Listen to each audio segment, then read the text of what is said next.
Presented by Litify. I'm Bill Biggs, and this is Transforming the Culture of Law.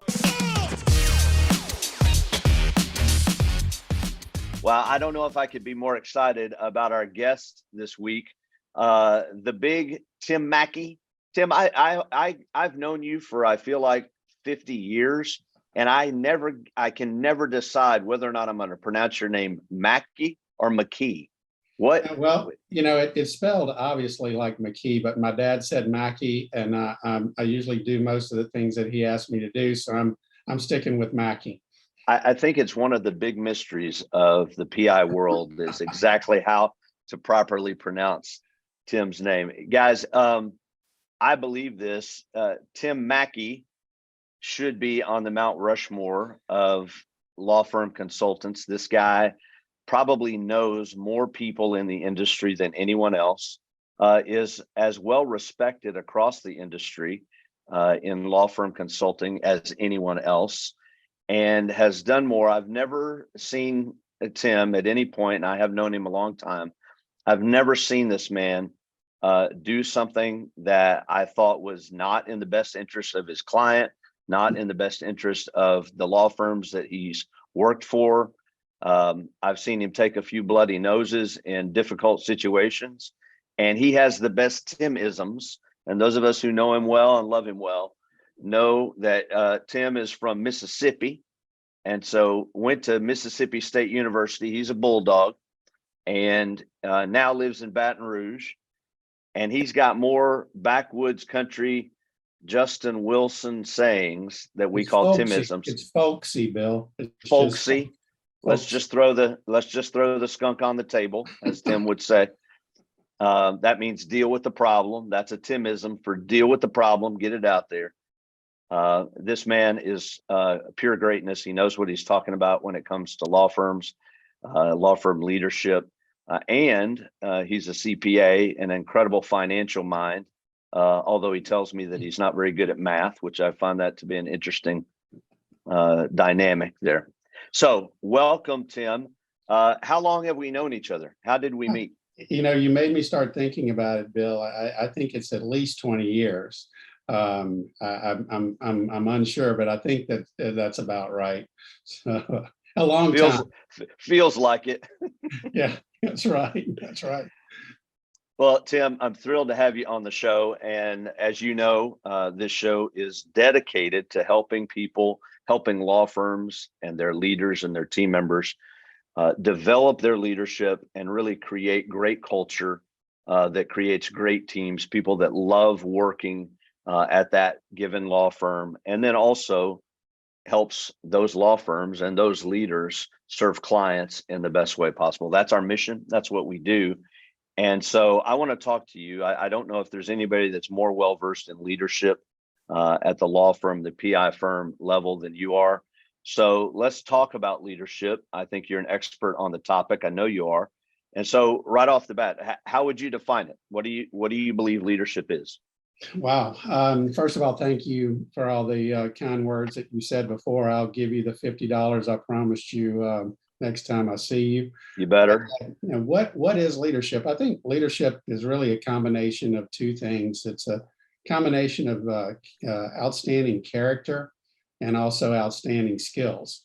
It's really two things. And sticking with what your true beliefs are, assuming those beliefs are quality beliefs, and acting upon those even when no one's looking, and then having the skills to communicate those things to across your team of people and to get them to believe those same things because they are the right things. To me, it's character and skills. And so, Tim, I couldn't agree more. The why matters, the goal matters, and in fact, over the years, as I've spent more time with firms and really thought more about leadership and what it means, I love your definition. I think both of those things are key. And now when I share with people, I was just at a mastermind in Boston. I shared with those law firm leaders, those owners, that, I'm defining success in a certain way when I'm talking to a law firm. When I'm talking to a law firm owner or a leadership team, And I say, look, this is the way I look at it. I'm not saying you need to embrace it this way, but to me, great leadership looks like having these three goals for your firm. And the three goals that I have for any firm that I work with, of course, and they're not in any order, by the way. Of course, I want you to be profitable. I want you to make a lot of money and be a successful business. That's critical. But I would also say having a team that you treat well, that you love, and they love working for you, and they're on mission, and they are on mission as a team, and there's a high level of satisfaction on that team. That's a key component of success for me. And then the third thing is that you're treating your clients in an excellent way, that your clients are truly getting outstanding care, outstanding service. That's the success that I'm looking for as I work with leaders and as I help law firms. And I know it's the same thing that we do with Vista, right? It's not just lead a place or lead a firm into making all the money. There are other factors into this great leadership idea. Bill, I 100% agree. And to me, profit is not a bad word, because profit, if we're not profitable, it doesn't allow us to grow and to touch more people. That's right. And spread our why across a larger group of people. Profit is usually more about reinvestment than it is lining someone's pocket. How much more can we do? And look, the why behind what our plaintiff law firms do is huge. Without these lawyers or plaintiffs, our population gets overrun by big business. Big insurance just overruns it. And being able to lead and communicate to a team what we're about, what our mission really is, what our vision really is, and what we're trying to do for our clients. I mean, number one, it's the right thing to do, and it leads to great leaders, and great leaders communicate well. So. Yeah, absolutely. And you know what? I think if a team knows and they experience it tangibly, that their leadership really cares about them and really cares about the client, if those two things are happening, then the leader doesn't have to be ashamed or in any way hesitant about wanting to push for profit, because of the exact same things that you've said, that it's not a bad thing if we're making a lot of money, if we're a really well-functioning business, because then we can do those things, help our clients, help our team members, help our community more and more and more. I found that teams, a lot of owners, I think at times are worried that the team might feel, if the team knew how much the owner was making or knew, the true profitability of the firm, that the team would revolt. I say, look, I'm really all for high transparency, because I think if you're doing the right stuff, your team is going to be proud that you're a well-run business. So no, I agree with that. I agree in as much transparency as reasonable. And again, just going back to the profit side of things, every team member should understand that we are a for-profit business because of the things we've already said. And, communicating that across your team, once again, character, skills, and part of those skills is communication skills, being able to communicate what your why is, terribly important. Really important.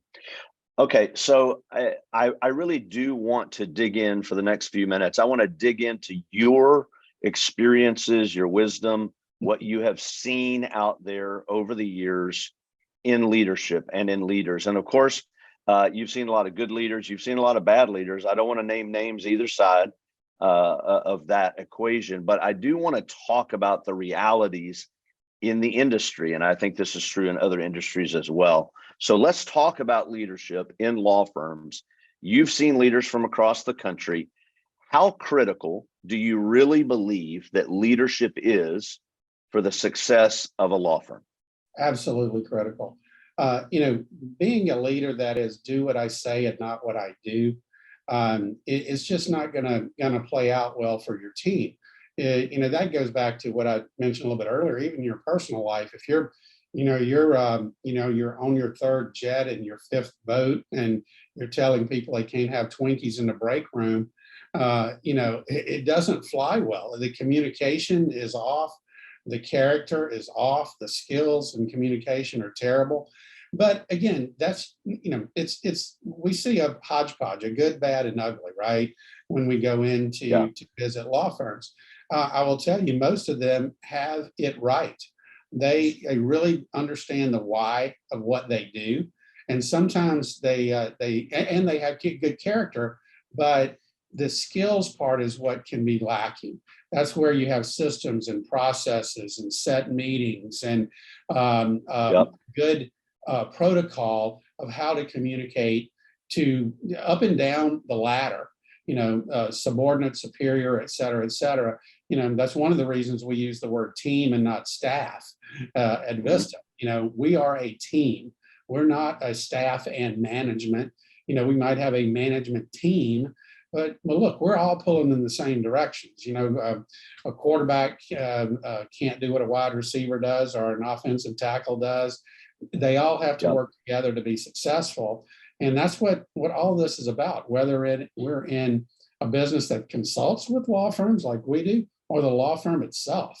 Those things are just paramount to a successful outcome. Yeah, absolutely. Now, you've seen, and so have I, you more for sure, but we've seen law firms that don't run well and that have run into a lot of challenges, that have a lot of culture problems, that, high turnover. Sometimes you see firms where people, maybe a group of lawyers leave. It's tough. There are things that happen. That's not always the leader's fault. But if you were to just tick off a few of the things that you've seen law firm leaders do wrong, like what are some of the pitfalls and things that you've seen that you say, if you can avoid that, you'll be better off?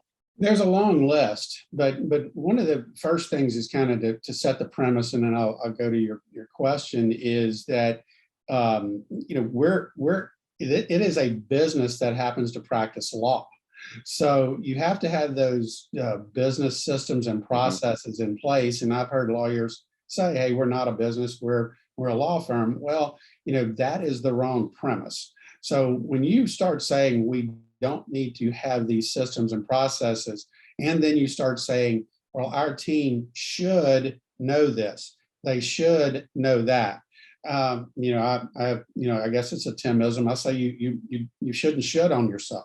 You've got to get past that to be able to say, yeah, maybe they should know, but we don't. Most of us in business owners, you don't go to school to learn how to run a business. You go to school to learn how to, in this case, practice law.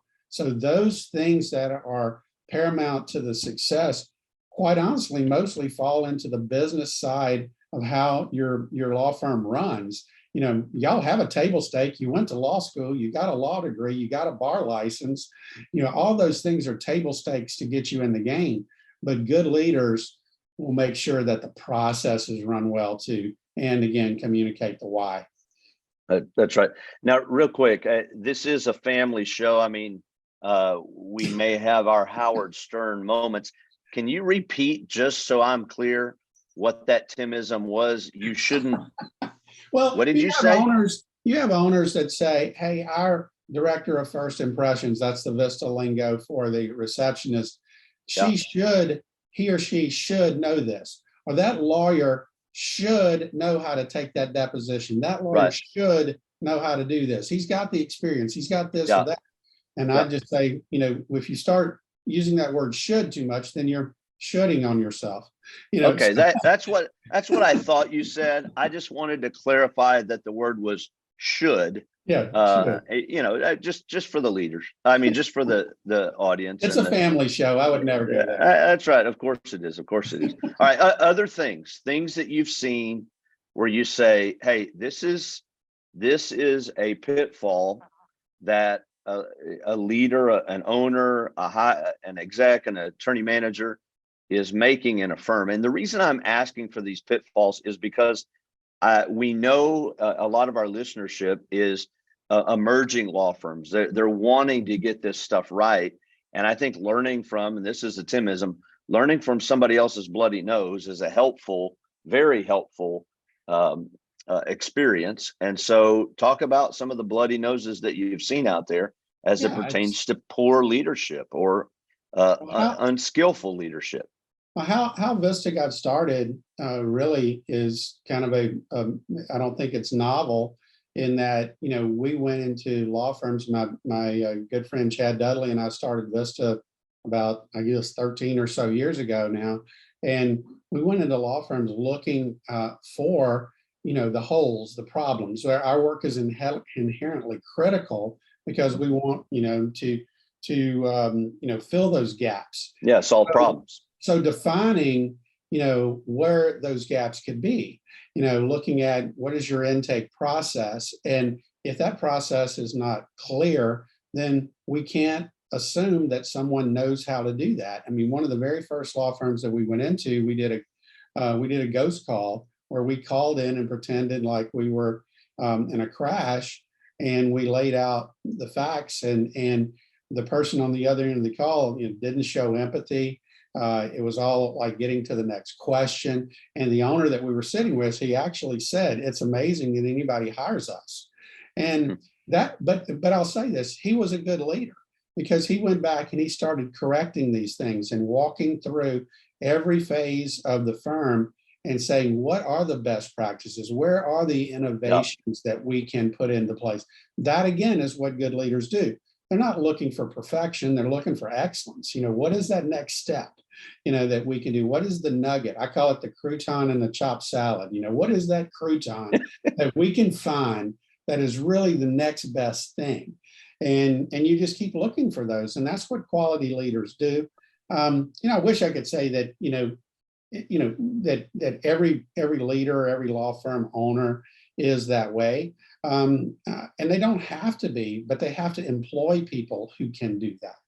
That's the other thing. Some of us not, I say that, just like, I can't remember the word that's used, but some are born leaders, some attain leadership, and some have leadership thrust upon them. Mm-hmm. There are some leaders who, they own the law firm because they are a great lawyer, but don't have these skills in the other area. Just because you don't have the skills doesn't mean you can't go find someone who has those skills to help you do that. And that is a skill in and of itself. 100%.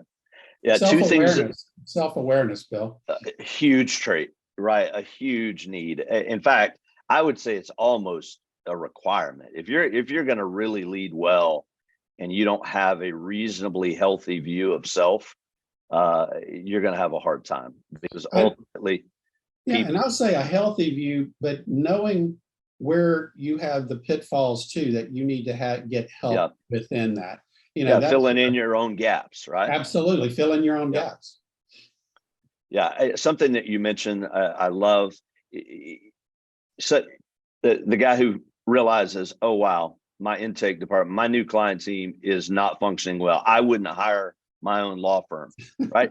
So the reality in that moment is that leader probably just realized up to that point, well, maybe their leadership was at a 4 or 5. Let's just call it that at that moment.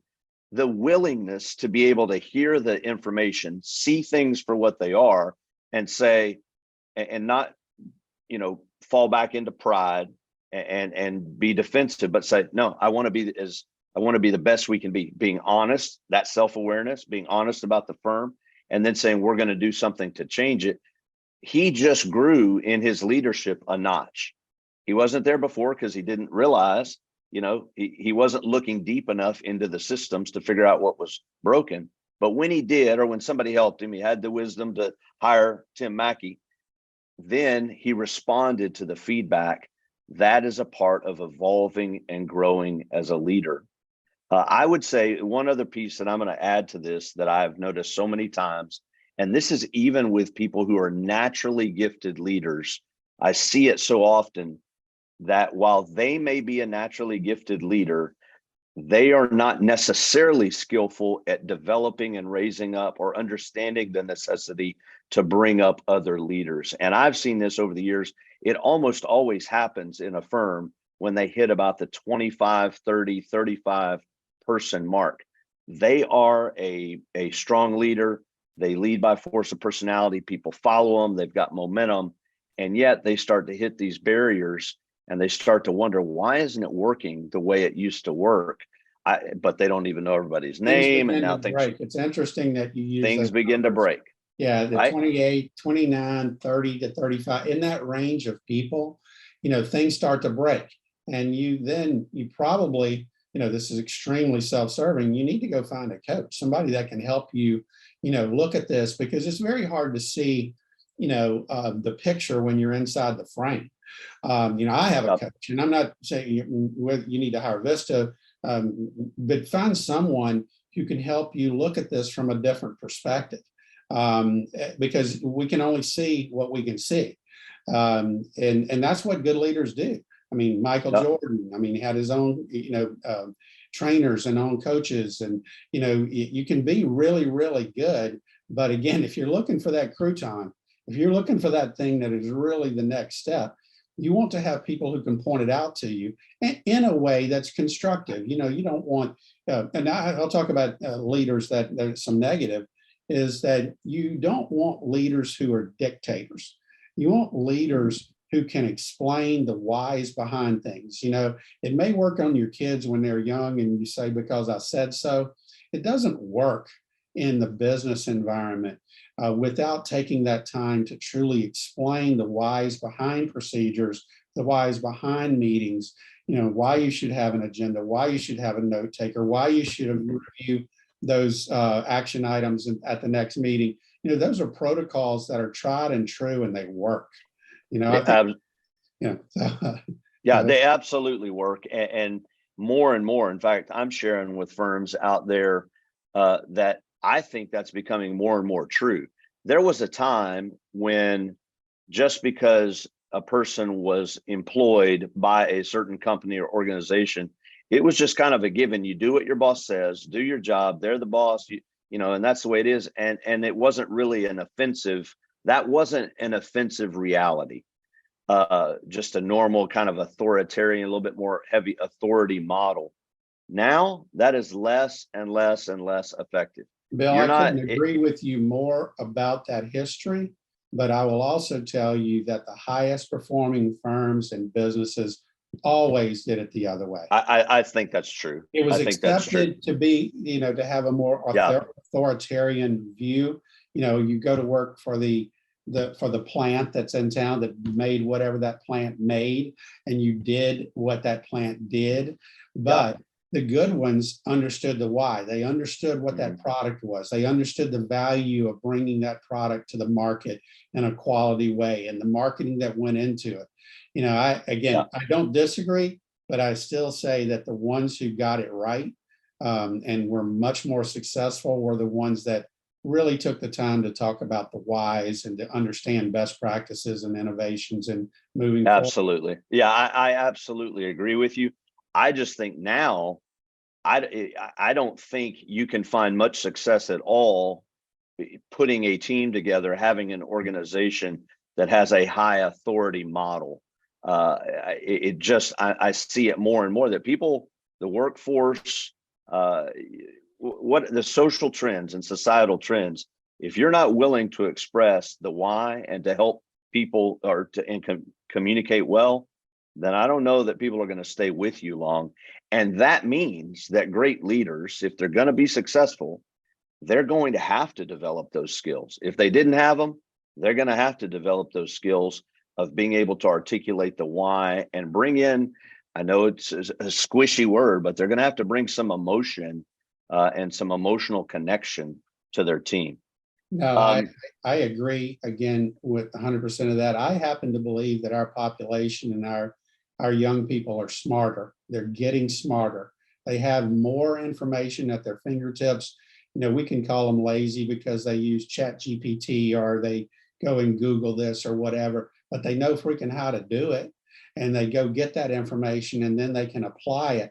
Now, again, that's a very broad brush, and I usually don't like talking in broad brush terms, but I do believe that we are evolving as a people. We've got a whole different set of tools, a whole different set of outlooks. And I think it's good. I mean, I'm glad we're not still riding around, with horse and buggy. Goodness. Yeah. Well, I mean, look at it. I agree with you about young people and kind of where they're headed. And there's been, there are a lot of criticisms and this and that. And I think it's good to take a step back and analyze trends and see what's good, what's bad, and what we can take away. But at the end of the day, they're processing more information now. Their brains are working at a level because they have to. Yeah, They're it's being unbelievable. they're being inundated with stimuli and processing information at such a higher rate than has been necessary in the Bill, it's up past. to that leader, though. It really is up to that leader to help them wade through that minutia and Yep. pick out those things that are the most important, for their career development, et cetera, et cetera. One of my favorite books is The 7 Habits of Highly Effective People, which was written, I don't know, 30 years ago, maybe. Yeah. At least, Those yeah. principles are so good today. And there's been a billion other books written, some good, some bad. But there are qualities in I'll say in that book. And when we go back to, remember I talked about character, that good character is the basis. And good systems, good processes are the basis. And that's actually it's what we try to be at Vista. Is we're not going to be flashy. We're going to cover those fundamentals. I think the Green Bay sweep is the best play ever designed. And for those of you in the audience that don't even know what I'm talking about, we'll say that for another day. But until you start, you get that sweep right, then you start, hey, maybe we can do a double reverse, but get the fundamentals. It goes without saying, it's fundamental. Well, I think it was the original, maybe not the original, but the most notable coach of the Green Bay Packers that said it's all about blocking and tackling. Blocking and tackling. Pretty fundamentals. Cool ideas. Yeah, get down to the fundamentals. All right, this show really takes a sincere and serious approach to understanding culture. Because we believe that it is so critical to the success of firms and to giving people these lives that they're proud of and that they want to be a part of your firm because it has a great culture. Tell me what you believe the role of the leader is in creating a very healthy culture in a firm. That leader is the pinnacle of the firm. It's the face of the organization. And, for a leader to not pay attention to the culture, the language that everyone uses, the common language within the business, the common core values within the business, the clearly stating what the vision, what we want this to be in 2 or 3 years. And here's the mission. Here are the things that we have to do to achieve that. If that leader can do those things, communicate very well. And you know what? It's not bad to say, and we want to have some fun while we're doing it, guys. This is not all about, maybe they call it work, but I'm kind of the biggest kid there is, and that if it's not fun, I don't really enjoy doing it that much. And a lot of times it's who you do it with, and the people that you spend time with, and you encourage, and they encourage you. I can, start whistling the Star Spangled Banner here. I mean, that's what this country's all about. It's about doing something different, bringing things forward in a way that hasn't been brought forward before. And I think we have just a unique opportunity if we look at it properly, if we don't get selfish, if we don't do some things that we know we shouldn't do, which comes all the way back to character again. So there you go. And look at you. Somehow you got patriotism into the podcast. And I thought you were going to say America. But I said it for you. I think a lot about culture. I talk too much about culture, but I've come to believe that it is culture is a person. It is that leader is the manifestation, whether they realize it or not, especially if you're the owner or the managing attorney or whatever of a small to medium sized firm. If you look out at your culture, whatever you define it, whatever you see as your culture, well, it's you. Because you are manifesting your values, your belief, your language, that vision, all of that, whether you articulate it well or not, it's coming through. And that culture of your firm is basically a mirror showing you who you are, what your culture is. And so when you become intentional, right? When a leader says, all right, I want our culture to be about this. I want it to be about this. I want it to, then you start seeing some really amazing changes and progress, because that leader is realizing, hey, it's got to start with me. It starts at the top. Every problem is a leadership problem. It's got to be done here first. I've got to manifest it because it's an expression. It's a manifestation of me. No, Bill, I agree with all that. I'm going to bring up one topic that I know we're trying to close out here that probably is a tough one to go into all this when you're talking about culture, is compensation. I believe that the best leaders are not trying to pay their team members the absolute least amount that they can pay them to get them to do a job. I think they look at this as, hey, we're gonna all do well together. And yeah, there's obviously breaks in compensation amounts and those kind of things. But I think the truly great leaders say, hey, I'm not just going to try to pay everybody the absolute minimum to get the job so I can put more money in my pocket. That's really not it. And that's probably not politically correct to talk about in this, but it's something that I firmly believe. I totally agree.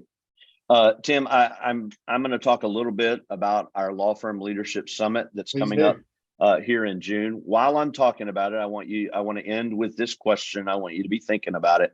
I want you to just tell the audience when we get there in just a few moments, what do you think are the qualities? I mean, what just list off a few of the qualities that you say, these are the things that I think is needed in terms of being a great leader in today's modern law firms across the country. Just a few things that you say, these are key things. You've mentioned obviously skills, you've mentioned character.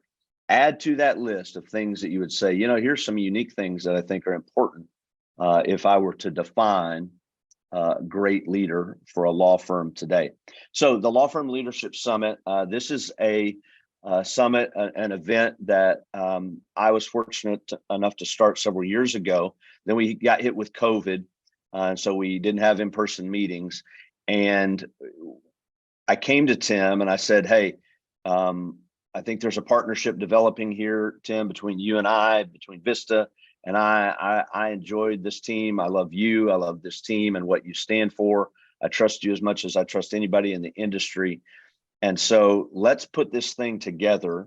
And the whole point is to have what I think is really the only event, the only conference in our space that is focused 100% completely on leadership development. And so for 2 days, we did this just last November and had a tremendous response.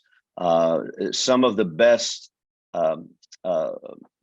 kudos or reviews or comments that I've ever heard, because we brought in great speakers, we built the agenda, and we tried to give everybody the absolute best content we could to help them grow their leadership. Well, we're going to do it again this June in Chicago.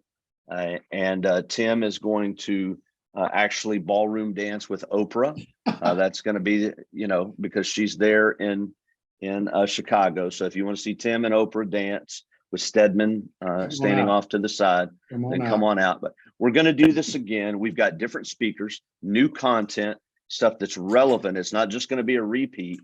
And I'm just as excited as I can be, Tim, because I love doing this. I love seeing people come, especially mid-level leaders, emerging leaders.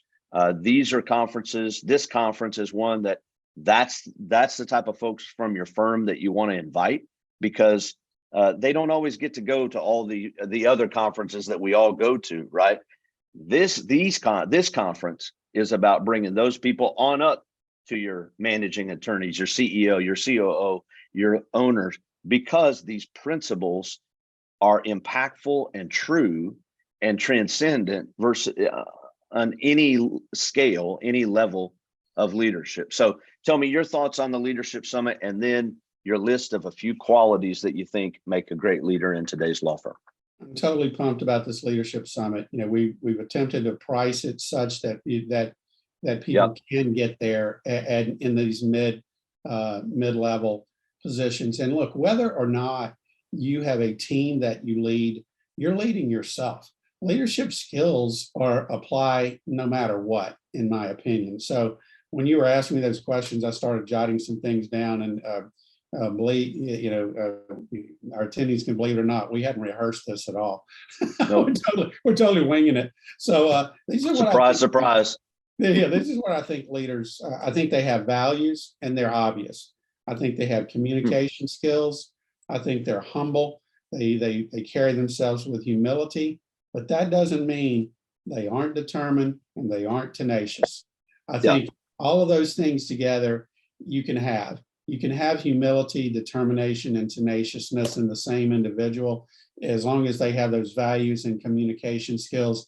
Those are the people that set their organizations apart, because not that it's just them, but they're able to move those values and those skills and those character traits through their entire organization. And that's the key. I love it.